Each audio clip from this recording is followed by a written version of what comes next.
Graça e paz, sou Rosenberg Souza e venho aqui compartilhar da inspiração que Deus tem me dado sobre um tema profundamente polêmico.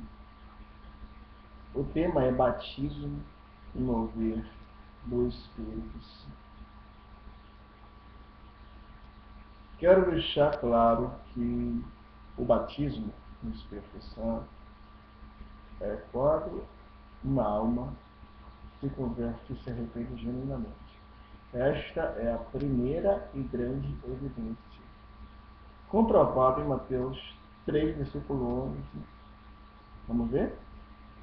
E eu, em verdade, vos batizo com água para o arrependimento, mas aquele que vem após mim é mais poderoso do que eu.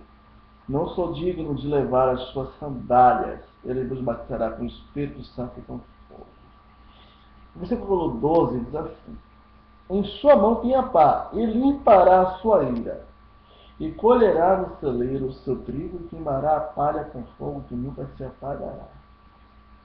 O versículo 10 também é interessante a gente dar uma olhada. E também agora está posto o machado à raiz das árvores. Toda árvore, pois, que não produz bom fruto, é cortada e lançada no fogo. Então, o batismo no Espírito Santo, ali começa lá com a grande promessa em Joel 2. Mas no Novo Testamento a gente for em Marcos, né, a primeira palavra de Cristo anunciada aos seus discípulos é: arrependei-vos, igreja do Evangelho. Aí o Espírito Santo entra na pessoa e começa a fazer a obra.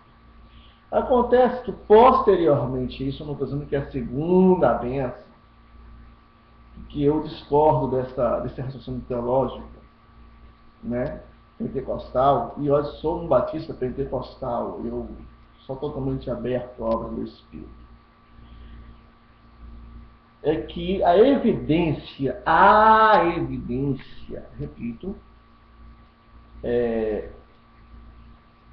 vou falar em línguas estranhas, sendo que é uma das grandes evidências, mas não a principal. A principal é o arrependimento e, claro, o dom do amor, que é superior a qualquer dom.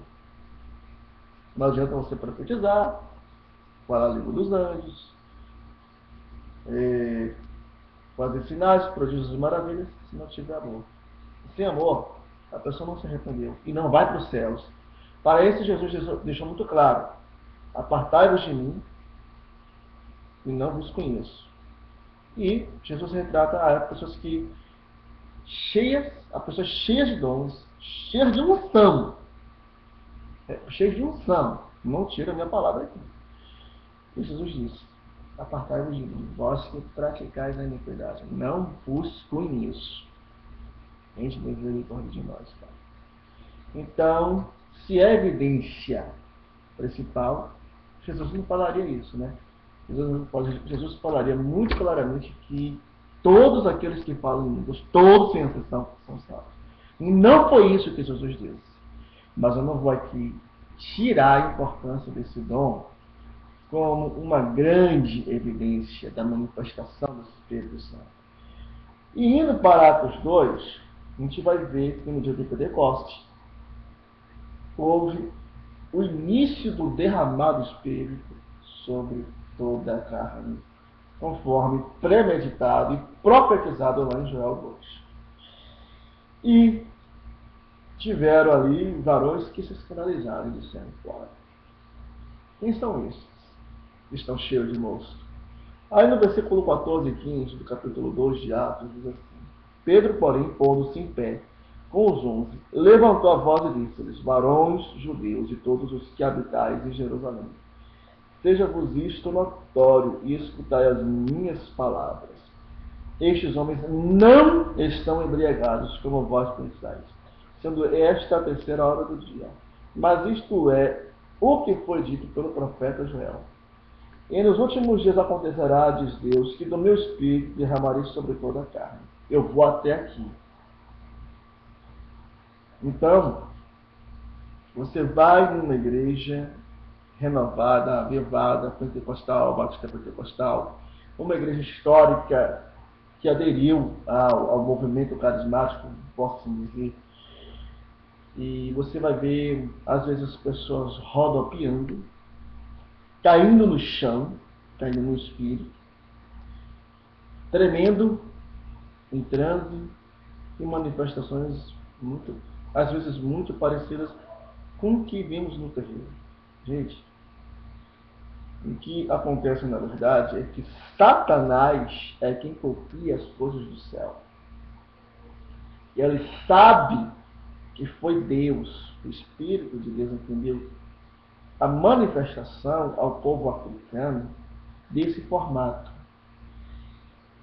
E em todas as culturas, antes de Israel ser Israel, o escolhido,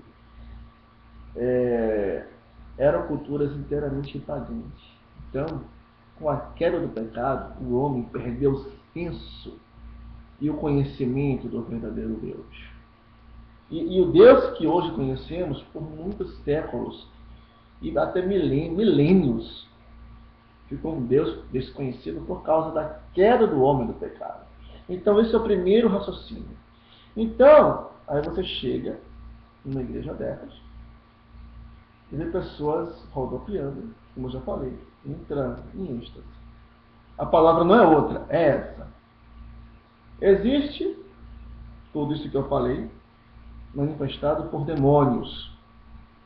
E há uma diferença imensa entre princípios de fé do cristão e do candomblé. O Evangelho, ele confronta quaisquer religiões.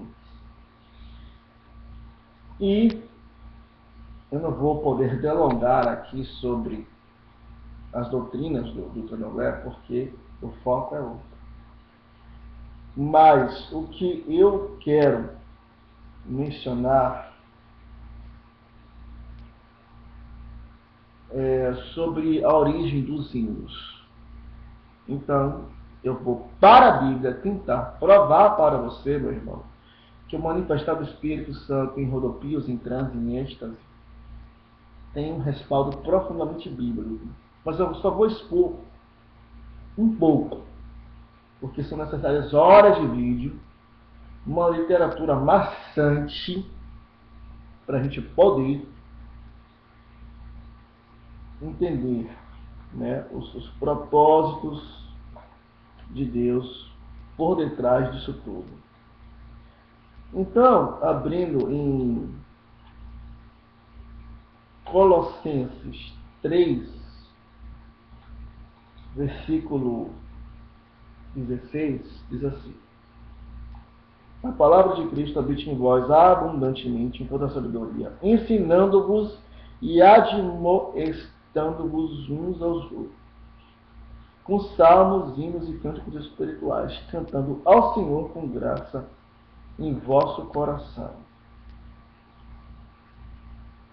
E quando cuidares por palavras ou por obras, fazei tudo em nome do Senhor Jesus, dando por ele graças a Deus Pai.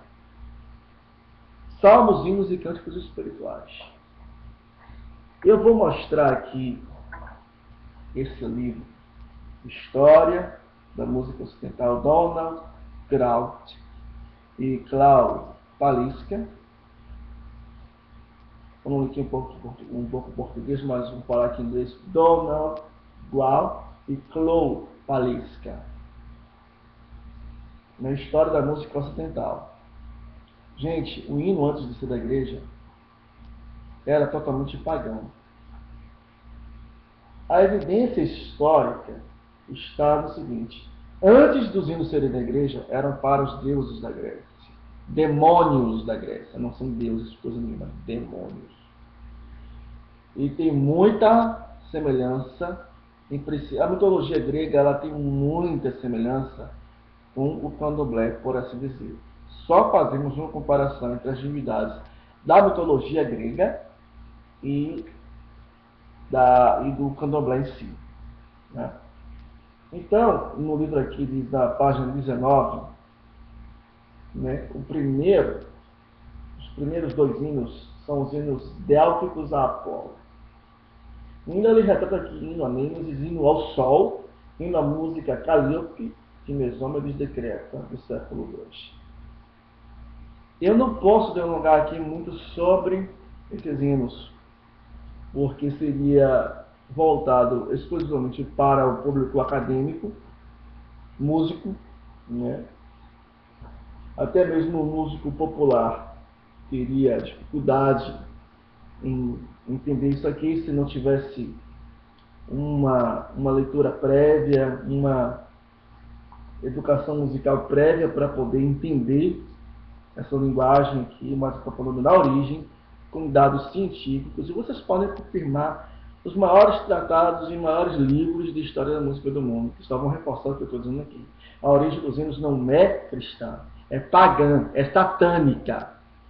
Mas só que Deus chamou a igreja para saquear do inferno o que Satanás roubou de Deus, porque Satanás só tem 3 deveres: matar, roubar e destruir. E por isso que ele copia, porque ele rouba, ele imita. Então, antes dos hinos, está na Bíblia, né, que devemos cantar hinos. E Paulo bem sabia, né, do jeito que ele era culto, que era em louvor aos demônios, aos principados e potestades da Grécia. Então, meus irmãos, em Efésios 2, abramos aqui em Efésios 2,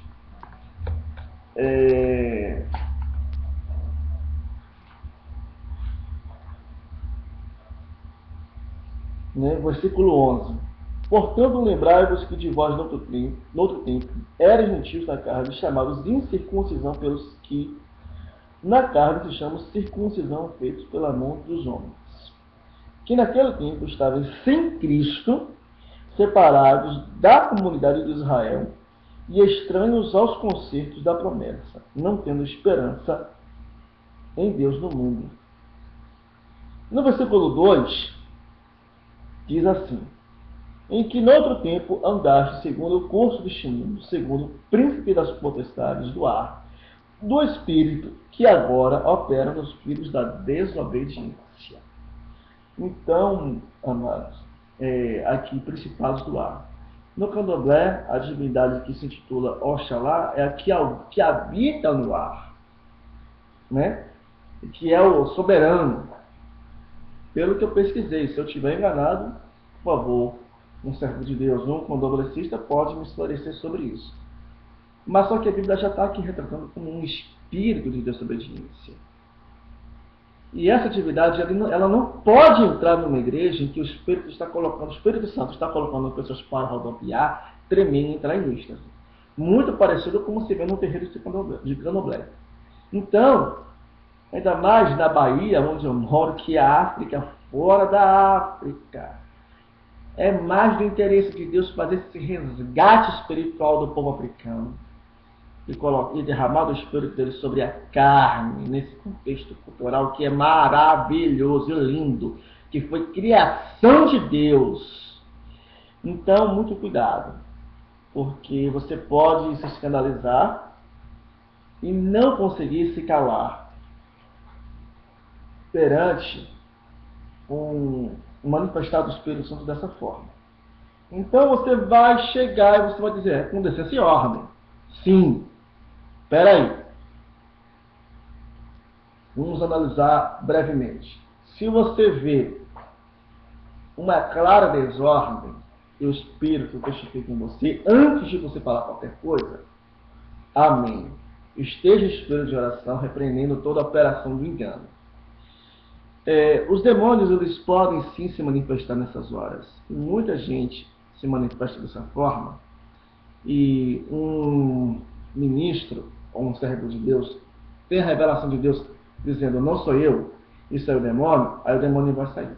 Mas o Espírito Santo vai entrar e a pessoa vai se manifestar no Espírito, rodopiando em transe, êxtase, recebendo poder. O Espírito Santo está sobre a carne dele. Então, o Espírito Santo, num contexto europeu, ele também se manifestava neles, com hinos. Era o que eles tinham para adorar a Deus. Por que nós não podemos adorar com nossos tambores, com os nossos atabaques, com os agogôs, com o chequerê? Inclusive eu tomo chequerê. Já perguntaram, rapaz, você não é de macumba? Esse rapaz, isso aqui eu saqueei de lá. Saqueei do inferno, isso aqui é para adorar a Deus. Eu toquei aqui com pelo menos 30 tambores. E no mundo espiritual há um efeito. Quando se toca a instrumentação de origem africana. É uma demarcação de território. É dizendo, Jesus reina nesse lugar. Entendeu? Eu sou a favor de danças afro. A igreja precisa refletir, resgatar a dança africana. Eu digo assim, essas danças que você vê para os demônios orixás, devem sim também entrar na igreja para adorar a Deus que criou o povo africano. Porque se você pode dançar balé, e todas as danças, os códigos de dança do balé, têm uma origem igualmente demoníaca. Toda música, toda, sem exceção, tem uma origem que, se for ver, de consagração ao diabo e seus demônios. Então nenhuma sequer escapa, até o povo de Israel. Abraão, que foi, né, o pai, o nosso pai da fé, ele era de Ur dos Caldeus, uma terra pagã. Então Deus, ele quer resgatar. Então muito cuidado quando você for para uma igreja dessas, para não blasfemar contra o Espírito Santo de Deus, que é o único pecado que não tem perdão. Então, partindo para 2 Tessalonicenses 2, versículo 7 diz assim: porque já o mistério da justiça opera, somente há um que agora resiste até que do meio seja tirado. E então será revelado o iníquo, a quem o Senhor disparará pela sua boca, e aniquilará pelo esplendor da sua vinda. A esse cuja vinda é segundo a eficácia de Satanás, com todo o poder e sinais de prodígios de mentira, e com todo o engano da justiça para os que perecem, porém não receberam o amor da verdade para se salvarem. E por isso Deus lhes enviará a operação do erro para que creiam a mentira.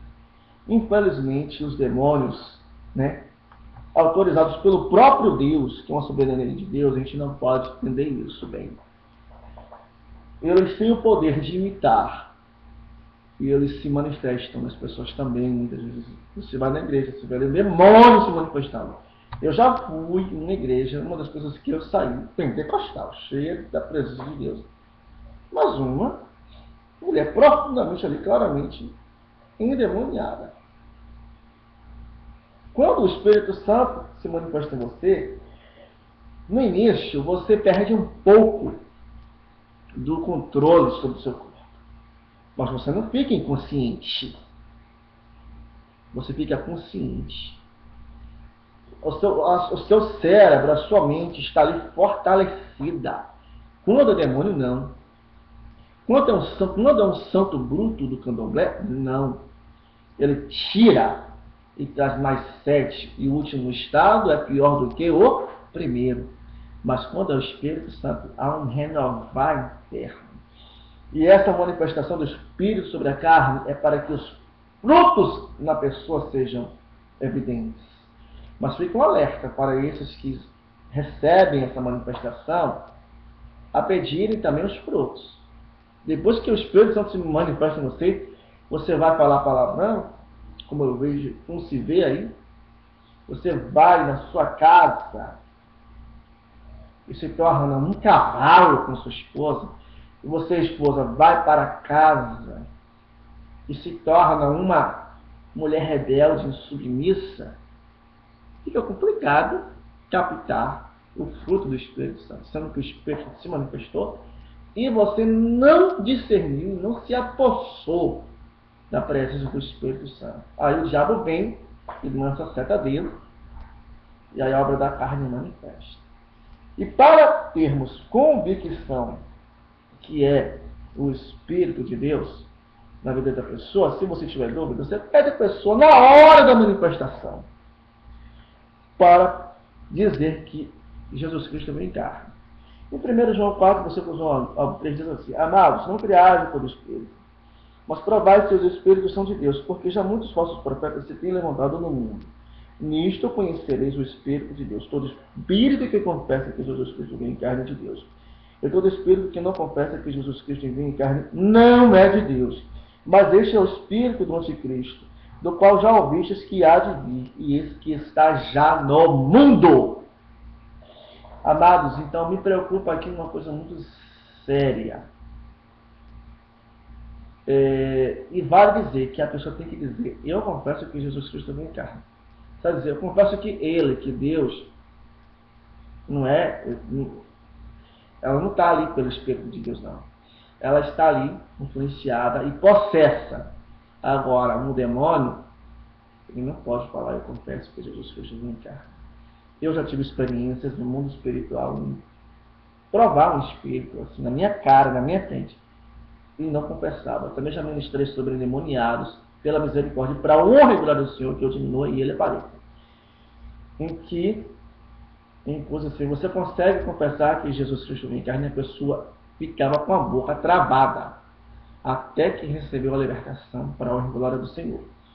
Então, meus irmãos, essa é a prova dos Espíritos. Mas o alerta que eu quero dar é que muitos, eu lamento, vão perecer no inferno e vão receber maior condenação por conhecerem o reino da justiça, por conhecerem a palavra, mas ignorarem a ação do Espírito Santo e blasfemarem. Tem tudo de diferente entre nós evangélicos e entre um candomblessista. A você que não crê em Cristo, em especial que eu estou falando aqui aos candomblessistas, em nome de Jesus, que o Espírito Santo entre na sua vida a partir de agora, e que todo engano da sua vida saia. Efésios 2, versículo 2. O Oxalá, gente, não é o Olorum, é Deus em Yorubá. Mas só que o Oxalá é o que eu pesquisei aqui na internet, rapidamente, se intitula como a divindade do ar. E a Bíblia já denuncia que é o espírito da desobediência. Tanto que as divindades do candomblé promovem o mal. E os candomblecistas, eles vão concordar comigo quando disser isso. Que em nome de Jesus, o Evangelho não tem espaço para o mal. O Evangelho combate o mal. Ele aniquila o mal. O Evangelho é luz. Ele vem para dissipar as trevas. E se você está sendo incomodado, é o Espírito Santo que está trazendo a você iluminação. Saia daí, que não é o seu lugar. E a você, cristão, que porventura questionou e ofendeu alguém que estava manifestado pelo Espírito Santo em transe, rodopiando, caindo no chão. Se você quer pedir perdão a Deus, em nome do Senhor Jesus, você ainda não blasfemou contra o Espírito Santo. Na Bíblia do Estudo Pentecostal, né, o autor do comentário ele diz isso, eu concordo. Agora, aquele que blasfema não tem consciência. É tirada dele a consciência de que ele tem que pedir perdão. Então, se você quer pedir perdão, então receba perdão e não peques mais para que não aconteça algo de pior contigo. Lembrando, se você vai pagar um preço, cristão, que zombou, que escarneceu por um momento da manifestação do Espírito Santo, é um alto preço que você tem que pagar, porque Deus é justo. E eu espero que esse breve comentário aqui venha trazer a iluminação sobre isso. Então, todos os hinos, antes de serem pertencentes ao corpo de Cristo, na Grécia eram para louvar aos demônios de lá. Então, em todas as culturas, vamos nos deparar com esse tipo de situação. E a ótica de Deus é que Ele está resgatando todas as culturas. Então, o Espírito ele vai se derramar sobre a sua carne a partir deste momento. Receba em nome de Jesus a unção aí no seu lar. Dê lugar, abra o seu espírito para Deus, dê espaço para Deus, abra-se para Deus agora, porque Jesus está voltando. E se o Espírito Santo não entrar agora, nesse momento, em sua vida, em sua carne, você não vai conseguir suportar as ofertas do diabo. Ele vai conseguir desviar de você o foco da adoração a Deus. E em nome do Senhor Jesus, que o fogo renovador, fogo restaurador do Santo Espírito de Deus esteja sobre vocês. Em nome de Jesus. Amém.